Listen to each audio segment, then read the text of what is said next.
다 같이 함께 읽겠습니다. 그들이 예루살렘에 가까이 가서 감람산 벳바게에 이르렀을 때에 예수께서 두 제자를 보내시며 이르시되 너희는 맞은편 마을로 가라. 그리하면 곧 매인 나귀와 나귀 새끼가 함께 있는 것을 보리니 풀어 내게로 끌고 오라. 만일 누가 무슨 말을 하거든 주가 쓰시겠다 하라. 그리하면 즉시 보내리라 하시니 이는 선지자를 통하여 하신 말씀을 이루려 하심이라. 일러서되 시온 딸에게 이르기를 네 왕이 내게 임하나니 그는 겸손하여 나귀 곧 멍에 매는 짐승의 새끼를 탔도다 하라 하였느니라. 제자들이 가서 예수께서 명하신 대로 하여 나귀와 나귀 새끼를 끌고 와서 자기들의 겉옷을 그 위에 얹음에 예수께서 그 위에 타시니 무리의 대다수는 그들의 겉옷을 길에 펴고 다른 이들은 나무 가지를 베어 길에 펴고 앞에서 가고 뒤에서 따르는 무리가 소리 높여 이르되 호산나 다윗의 자손이여 찬송하리로다. 주의 이름으로 오시는 이여 가장 높은 곳에서 호산나 하더라. 예수께서 예루살렘에 들어가시니 온 성이 소동하여 이르되 이는 누구냐 하거늘 무리가 이르되 갈릴리 나사렛에서 나온 선지자 예수라 하니라. 오늘도 하나님의 은혜가 여러분에게 가득하기를 바랍니다. 이 금요 기도회를 통해서 여러분들이 오늘도 하나님 앞에 기도하는 그 기도가 하늘에 상달되는 복된 기도회가 되기를 주님의 이름으로 축복합니다. 오늘 본문의 말씀을 우리가 함께 묵상하게 되는데 이 오늘 본문 이전에 오늘 새벽에 함께 나누었던 말씀을 보면 동상이몽을 꿈꾸고 있는 제자들과 예수님의 모습을 우리는 볼 수가 있었습니다.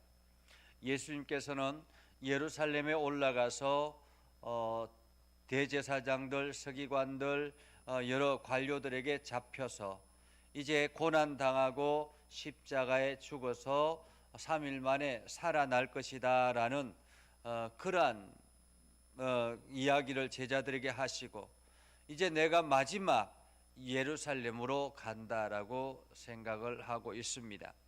그런데 또 다른 꿈을 꾸고 있는 무리들이 있었죠. 그들은 바로 제자들이었습니다. 제자들은 예수님을 통해서 이루어지는 새 나라, 그 새 나라에 내가 어떤 위치에 자리 잡을 것인가, 내가 어느 위치에 설 것인가, 예수님의 우편에 예수님의 좌편에 이렇게 있기를 원하는 그러한 제자들의 모습을 우리는 보죠. 이렇게 각자의 생각이 다른 상태에서 예루살렘을 향해서 가고 있습니다. 이때 당시에 예루살렘은 유월절 준비에 한창 바빴습니다. 유월절 기간이 되면 대체적으로 이스라엘 유대 지역에 살고 있는 모든 이스라엘 사람들은 대부분 예루살렘에 와서 제사를 드립니다. 하나님 앞에 제물을 드리고 예배를 드리죠. 그리고 흩어져 있는 이 마게도냐나 아니면은 시리아나 지금의 터키 지역 또 혹은 유럽 지역 이런 곳에 흩어져 있는 유대인들 같은 경우는 최소한 죽기 전에라도 몇 차례 정도는 이 예루살렘을 방문해서 유월절을 지키는 것이 그들에게는 소망이었습니다. 그렇기 때문에 유월절이 가까우면 예루살렘은 늘 한창 바빴다라는 것입니다. 대략적으로 250만 정도가 예루살렘을 방문한다고 했으니까 엄청난 인파가 예루살렘을 향하고 있었다라고 볼 수 있습니다. 그 엄청난 인파 속에 지금 예수님과 제자들이 있습니다. 예루살렘이 가까이 왔을 때에 감람산 벳바게에 이르렀습니다. 여기서 감람산 벳바게는 예루살렘 맞은편에 있는 작은 언덕입니다. 이 예루살렘까지 거리가 크게 멀지는 않죠. 벳바게에 이르렀을 때 예수님께서 두 제자를 보내시며 이야기합니다. 너희는 맞은편 마을로 가라. 그리하면 곧 매인 나귀와 나귀 새끼가 함께 있는 것을 보리니 풀어 내게로 끌고 오라라고 말합니다. 그러자 그러면서 만일 누가 말하면 주가 서시겠다라고 하면 즉시 보내리라라고 말하고 있습니다. 이때 당시에 사실 이런 일들이 많이 있었다고 합니다.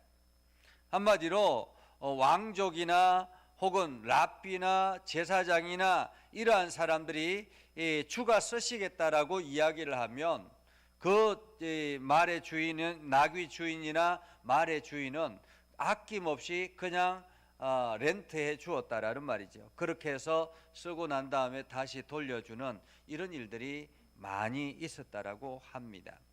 근데 오늘 예수님은 나귀 새끼라고 이야기합니다. 나귀 새끼. 나귀 새끼는 참으로 감당하기가 쉽지 않습니다. 제가 시골에서 어릴 때에 소를 키워보면, 이게 소를 키우면 이제 소는 이게 콧뚜레를 끼웠기 때문에 잘 따라오는데, 이 송아지는 코를 뚫기 전에는 쉽지 않습니다. 붙잡기가 어려워요. 그러니까 아주 어릴 때는 그냥 힘이 없으니까 따라오지만은 이제 이 송아지가 점점 커가면 이게 제어하기가 쉽지 않습니다. 그래서 어느 정도 커서 도저히 주인이 힘으로는 감당할 수 없겠다라고 생각이 들면 그때 이제 코를 뚫어서 콧뚜레를 만들죠. 오늘 예수님께서 지금 풀어오라라고 하는 것은 나귀 새끼입니다. 근데 이 나귀 새끼를 무엇하려고 풀어오라고 하셨냐면 예루살렘에 입성하기 위해서 풀어오라고 말씀하셨던 것입니다. 보통 왕이 예루살렘 성 안으로 들어가려면 말을, 아주 이게 훌륭한 말을 타고 가든지, 최소한 나귀를 탄다 할지라도 큰 나귀를 타야 되지 않겠습니까? 그런데 나귀 새끼를 타고 지금 예루살렘 성을 통과하려고 하는 예수님의 모습을 보게 됐지요. 그런데 오늘 성경에 보면 이것이 바로 하나님께서 이미 예전에 예언해 놓으셨던, 그 선지자를 통해서 예언해 놓으셨던 그 말씀을 이루기 위해서 예수님께서 이러한 나귀 새끼를 풀어오라라고 말하셨던 것입니다. 5절에 보면 이렇게 말하죠. 스가랴서 9장 9절의 말씀을 인용하면서 그는 겸손하여 나귀 곧 멍에 매는 짐승의 새끼를 탔도다라고 말하고 있습니다. 한마디로 예수님께서는 지금 충분히 나귀 어미를 탈 수도 있었고 말을 탈 수도 있었고 이러한 것들을 할 수 있었음에도 불구하고 겸손하여서 나귀 새끼를 탔다라고 말하고 있습니다. 겸손하여서. 한마디로 나귀 새끼를 타는 것은 겸손을 상징한다라는 말입니다.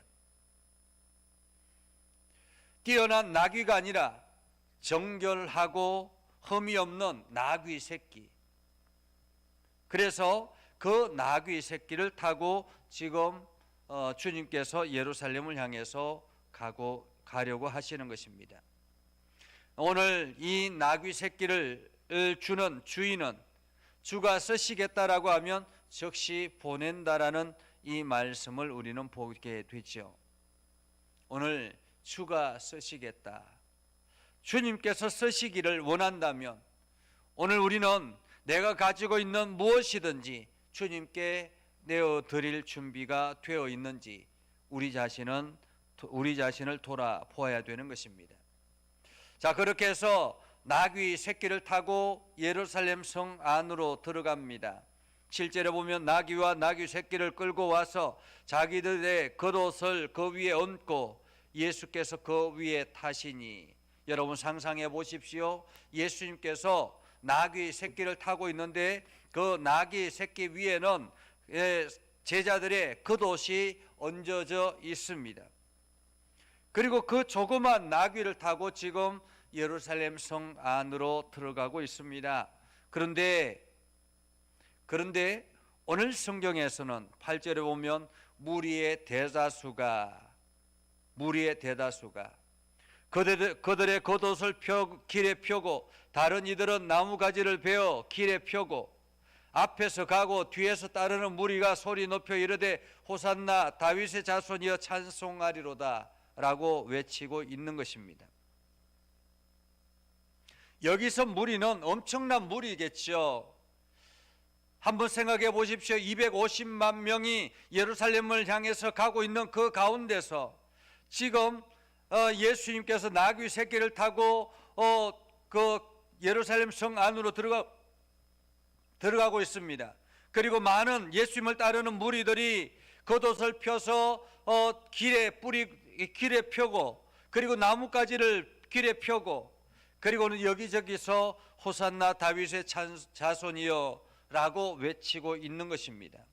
근데 이 소리가 얼마나 컸던지, 예수님의 그 행진이 얼마나 컸던지 10절에 보면 온 성이 소동하였다라고 말하고 있습니다. 온 성이 소동하였다. 여기서 소동하다라는 말은 지진이나 태풍이 일어나듯이 소요가 일어났다라는 말입니다. 한마디로 지금 예루살렘 성이 발칵 뒤집혔다라는 말이죠. 그러면서 사람들이 묻습니다. 저 사람이 도대체 누구냐? 저 사람이 도대체 누구냐? 오늘 예루살렘을 입성하는 예수님의 모습은 마치 요즘 TV나 이런 데 보면 등장하는 아이돌 같은 그러한 모습입니다. 유명한 아이돌들이 뭐 어떤 지방을 가면 그 주변에 막 팬들이 막 몰려들어 가지고 가득하게 인산인해를 펼치는 것을 우리는 보지 않습니까? 오늘 예수님께서 나귀를 타고 예루살렘 성을 향해서 입성할 때 수많은 사람들이 자기의 겉옷을 펴서 마치 양탄자같이 뿌리고 깔고, 그리고 나뭇가지를 펴고 외칩니다. 호산나 호산나, 지금 우리를 구원해 주소서라고 외치고 있는 것입니다. 이 무리들은 지금 무엇을 기대하면서 예수님을 이렇게 외치고 있습니까? 메시아로서 우리를 구원해 주소서, 이 환경에서 구원해 주십시오. 지금 로마의 제국 아래서 우리를 구원해 주십시오. 이렇게 고통당하는 이 시대에서 우리를 구원해 주십시오라고 외치고 있는 그들의 모습이라는 것입니다. 그런데 정작 예수님은 이러한 무리들의 외침과는 전혀 다르게 예수님께서는 십자가의 길을 지금 가기 위해서 이 예루살렘 성을 통과하고 있다는 것을 우리는 보게 됐지요. 오늘 수많은 군중들 틈에서 예수님은 마치 묵묵하게 십자가의 길을 걸어가는 아이돌의 모습입니다. 수많은 군중들의 감사에 둘러싸여서 그럼에도 불구하고 그들이 외치는 그 함성 소리를 뒤로 한 채 묵묵하게 십자가의 길을 걸어가고 있는 것입니다. 오늘 우리가 하나님 나라를 바라보며 하나님의 나라를 향해서 달려갈 때에 세상적인 여러 가지 많은 유혹들이 우리 주변을 혼란스럽게 할 때가 있을 수 있습니다. 그러나 오늘 우리는 예수님처럼 오로지 앞만 바라보고 하나님께 주신 그 비전만 바라보고 묵묵하게 걸어갈 때 하나님께서는 우리를 하나님의 귀하게 사용되어지는 축복의 통로로 사용하게 된다라는 사실입니다. 그래서 오늘도 우리가 세상의 여러 가지 환경에 휘둘리지 아니하고 마치 예수님께서 걸어가셨던 그 길처럼 우리도 묵묵하게 걸어가는 저와 여러분이 될 수 있기를 주님의 이름으로 축복합니다. 다 같이 기도하겠습니다. 거룩하신 아버지 하나님, 은혜를 감사합니다. 오늘도 저희가 하나님의 말씀을 붙들고 나아갑니다. 하나님의 은혜가 가득하게 하시고 하나님의 영광이 드러나게 하시고 우리를 통해서 행하시는 하나님의 놀라운 역사들이 끊임없이 나타나게 하여 주옵소서.